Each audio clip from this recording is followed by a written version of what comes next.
যখন অধর্মের অভ্যুত্থান এবং ধর্মের গ্লানি হয় তখন ভগবান তার ইচ্ছা অনুসারে এই জড়জগতে অবতরণ করেন।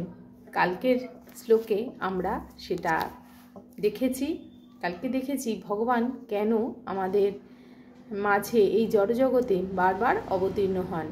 সেই জনপ্রিয় শ্লোক, ভগবানের মুখ নিঃসৃত যে শ্লোক, সেটা আমরা পড়েছি। আজকে 8 নম্বর শ্লোক দেখব জ্ঞান যোগের। আর আমরা কিন্তু এখন জ্ঞান যোগ পাঠ করছি, শ্লোক পরপর শ্লোকগুলো আমরা পাঠ করছি। তার আগে অবশ্যই মঙ্গলাচরণ। ওম অজ্ঞান তিমিরান্ধস্য জ্ঞানাঞ্জন শলাকায়া চক্ষুমলিতং যেন তস্मै শ্রী গুরুবে নমঃ। শ্রী চৈতন্য মনোভীষ্টং স্থাপিতং যেন ভূতলে স্বয়ং রূপম কদামহং দদাতি স্বপদান্তিকাম।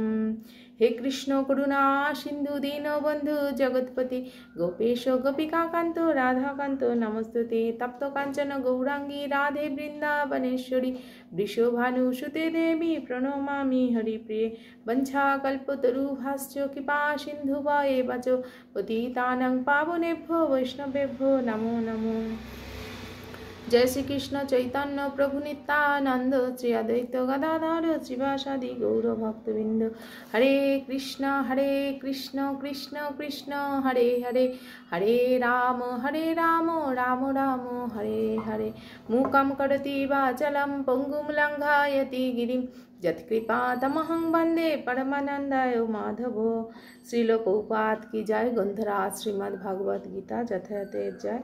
हरे कृष्ण बंधुरा, আমরা श्रीमद् भागवत गीता যথাযথের 4th অধ্যায় অর্থাৎ জ্ঞান যোগের 8 নম্বর শ্লোক আমরা আজকে পাঠ করব, যেখানে ভগবান আর বলবে যে কেন তিনি বারবার এই জড়জগতে অবতীর্ণ হন।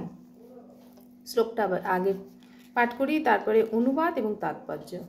পরিত্রাণায় সাধুনাং বিনাশায় চ দুষ্কৃতম ধর্ম সংস্থাপনার্থায় সম্ভবামি যুগে যুগে।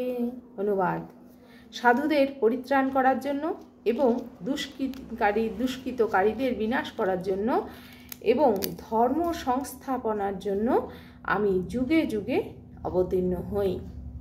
তাৎপর্য: ভগবদ গীতা অনুসারে শ্রীকৃষ্ণের ভাবনায় উদ্বুদ্ধ যে মানুষ, তিনি হচ্ছেন সাধু।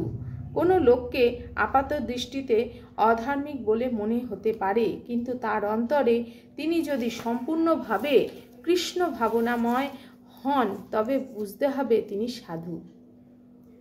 এখানে বলা হচ্ছে কোনো মানুষকে যদি দেখে মনে হয় যে তার মধ্যে তার মধ্যে একটুও কৃষ্ণ ভাবনার লেশ মাত্র নেই, কিন্তু তিনি যদি মনে মনে সব সময় কৃষ্ণ ভাবনায় মগ্ন থাকেন তবেই তিনি সাধু। আর যে সাধুর মতো ভেগ ধারণ করে রয়েছে কিন্তু তার মনে কৃষ্ণ ভাবনার লেশ মাত্র নেই, সে কিন্তু সাধু নয়। আর যে ভগবানের প্রতি তার কর্তব্য পালন করে না তাকে বলা হয় দুষ্কৃতকারী। এই সমস্ত অসাধু বা দুষ্কৃতকারীরা লৌকিক বিদ্যার অলঙ্কিত হলেও এদের মূঢ় এবং নরাধম বলা হয়। আর ওইসব যে সব মানুষ দেখায় যে তারা ঠাকুর ভক্ত বা দেখায় না, কিন্তু নানা রকম জাগতিক ভূষণে ভূষিত, কেউ পড়াশোনার দিক দিয়ে, কেউ সুন্দর, কেউ ধনী, তারা অ্যাকচুয়ালি বলছে এখানে মূঢ় বা নরাধম। লৌকিক বিদ্যা যতই অলঙ্কিত থাক না কেন তাদের মূঢ় বা নরাধম বলা হয়। কিন্তু যার অন্তরে ভগবত ভক্তি আছে, সে যদি মূর্খ এবং অসভ্যও হয় তবুও বুঝতে হবে সে সাধু। যে কৃষ্ণ ভাবনায় ভাবিত হয়ে থাকে, সে যদি মূর্খও হয়, সে যদি অসভ্যও হয় এবং মূর্খও হয়, তবে সে সাধু। রাবণ, কংস প্রভৃত অসুরদের নিধন করার জন্য তিনি যেমন অবতরণ করেছিলেন, নিরীশ্বরবাদীদের বিনাশ করবার জন্য ভগবানকে তেমন অবতরণ করতে হয় না। ভগবানের অনেক অনুচর আছেন যারা অনায়াসে অসুরদের সংহার করতে পারেন, কিন্তু ভগবানের অবতরণের উদ্দেশ্য হচ্ছে তার ভক্তদের ভক্তদের শান্তি বিধান করা। ভগবানের উদ্দেশ্য মানে অবতারণের একটি উদ্দেশ্য হচ্ছে যে তার ভক্তদের শান্তি যারা বিঘ্নিত করছে তাদের দণ্ড দিয়ে তাদের শান্তি বিধান করা। অসুরেরা ভগবানের ভক্তদের নানাভাবে কষ্ট দেয়, তাদের উপর উৎপাত করে, তাই তাদের পরিত্রাণ করবার জন্য ভগবান অবতরণ করেন। এই যে এখনকার কলিযুগে বলছি, যারা ভগবানের নাম কীর্তন করছে বা সোশ্যাল মিডিয়ায় যারা ভগবানের নাম গুণগান প্রচার করার চেষ্টা করছে বা করছে, তাদেরকে অনেক কথা শুনতে হয়, অনেক কথা শুনতে হয়। এটাও কিন্তু একরকম অত্যাচার, অনেক কথা শুনতে হয় আমাদের। মানে আমি তো ধরো কিছুই না, শস্য দানারও সমান নয়, কিন্তু যারা অনেক অগ্রগতি করেছেন এই সোশ্যাল মিডিয়ার মাধ্যমে যারা প্রচার করছেন, তাদেরকেও মানুষ ছাড়ছে না উল্টোপাল্টা কথা বলতে। আর আমাকে বললে তো আমার তো মানে গায়ে মাখাই উচিত না, কারণ তারা জানে না তাই বলছে, এটাই সত্যি। তারা কি কৃষ্ণ, কে কৃষ্ণ সেটা জানে না, তাই তারা বলছে। এটা ভগবান যদি আমি বা আমার মতো কৃষ্ণ ভক্ত যারা, তারা একমাত্র ভগবানের কাছে প্রার্থনা করতে পারি। ভগবান বলছেন তাদের জন্য প্রার্থনা করা উচিত, তাদের মনে যেন কৃষ্ণ ভাবনার উদয় হয়। অসুরেরা ভগবানের ভক্তদের নানাভাবে কষ্ট দেয়, তাদের উপর উৎপাত করে, তাই তাদের পরিত্রাণ করবার জন্য ভগবান অবতরণ করেন। অসুরের স্বভাবই হচ্ছে ভক্তদের ওপর অত্যাচার করা। ভক্ত যদি তার পরম আত্মীয় হয় তবুও সে রেহাই পায় না। প্রহ্লাদ মহারাজ ছিলেন হিরণ্যকশিপুর সন্তান, নিজের সন্তানকে তিনি ছাড়েননি। অসুরদের স্বভাব হচ্ছে ভক্তদের ওপর অত্যাচার করা। সে যদি নিজের আত্মীয় হয় তবুও তাকে সে করবেই অত্যাচার। যেমন হিরণ্যকশিপু মানে তার সন্তান প্রহ্লাদকেও ছাড়েননি নির্যাতন করতে। শ্রীকৃষ্ণের মাতা ছিলেন কংসের ভগিনী, কিন্তু তা সত্ত্বেও কংস তাকে তার পতি বসুদেবকে নানাভাবে নির্যাতিত করে, কারণ সে জানতে পেরেছিল শ্রীকৃষ্ণ তাদের সন্তান রূপে আবির্ভূত হবেন। এর থেকে বোঝা যায় কংস নিধন করাটা শ্রীকৃষ্ণের অবতরণের মুখ্য উদ্দেশ্য ছিল না। কংস নিধন করা শ্রীকৃষ্ণের মুখ্য উদ্দেশ্য ছিল না। মুখ্য উদ্দেশ্য ছিল দেবকীকে উদ্ধার করা। মুখ্য উদ্দেশ্য ছিল যে দেবকী তার পরম ভক্ত বসুদেব, তাদের উদ্ধার করা।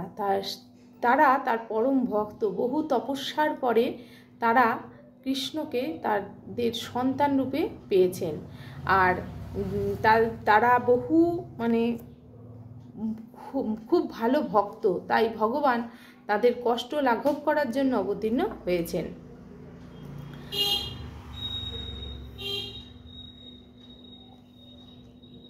কিন্তু এই দুটি কাজ একসঙ্গে সাধিত হয়ে যায়, কিন্তু অসুরবধ হচ্ছে এবং ভক্তকে রক্ষা করাও হচ্ছে। তো তাই জন্য ভগবান বারবার অবতরণ করেন। তাই ভগবান এখানে বলেছেন সাধুদের পরিত্রাণ এবং অসাধুর বিনাশ করার জন্য তিনি অবতরণ করেন। শ্রী চৈতন্য চরিতামৃত গ্রন্থে শ্রীকৃষ্ণদাস কবিরাজ এই কটি শ্লোকের মাধ্যমে ভগবানের অবতরণের সিদ্ধান্তের সারাংশ প্রতিপাদন করেছেন।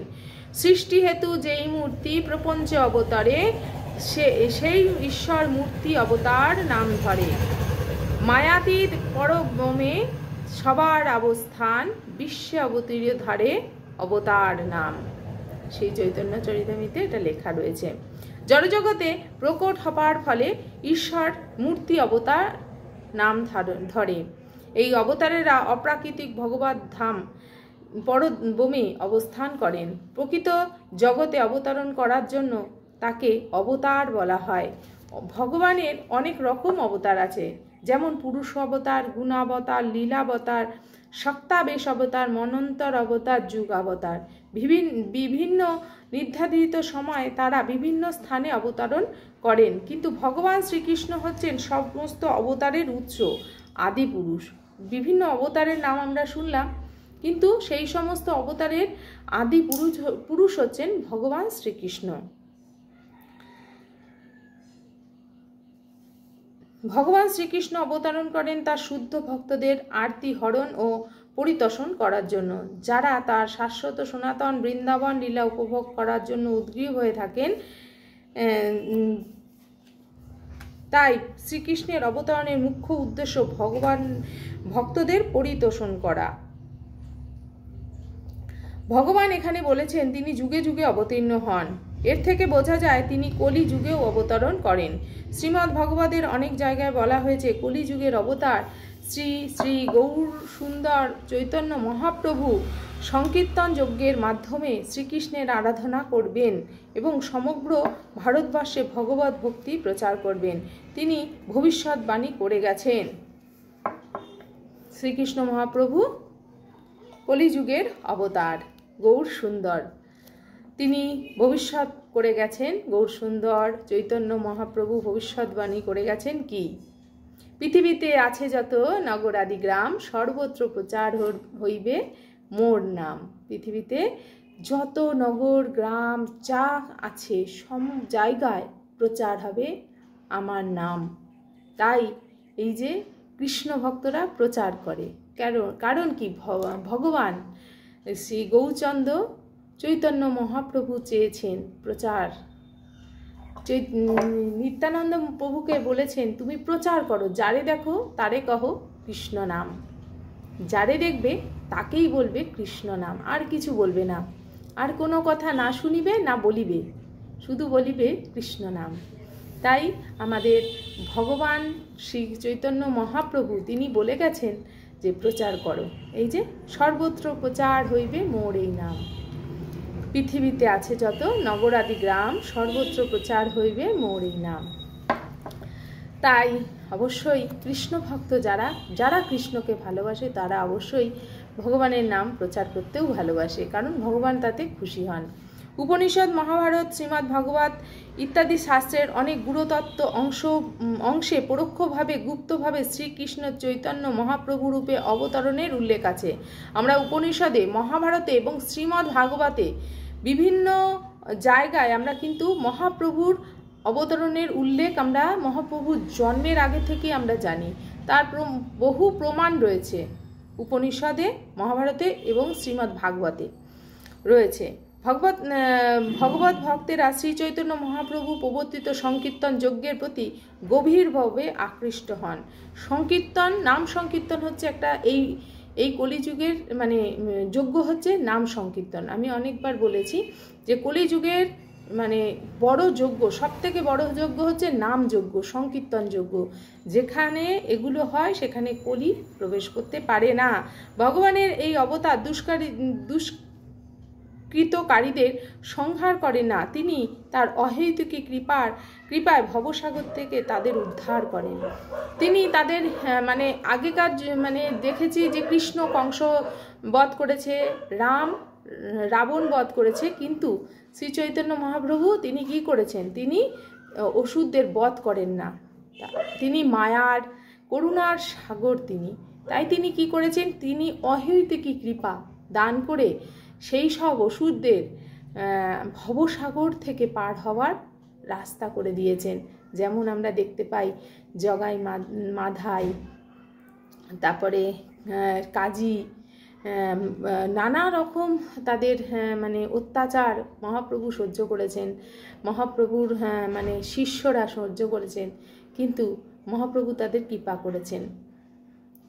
তাই বলা হচ্ছে এই কলিযুগের সবথেকে বড় যজ্ঞ হচ্ছে নাম যজ্ঞ।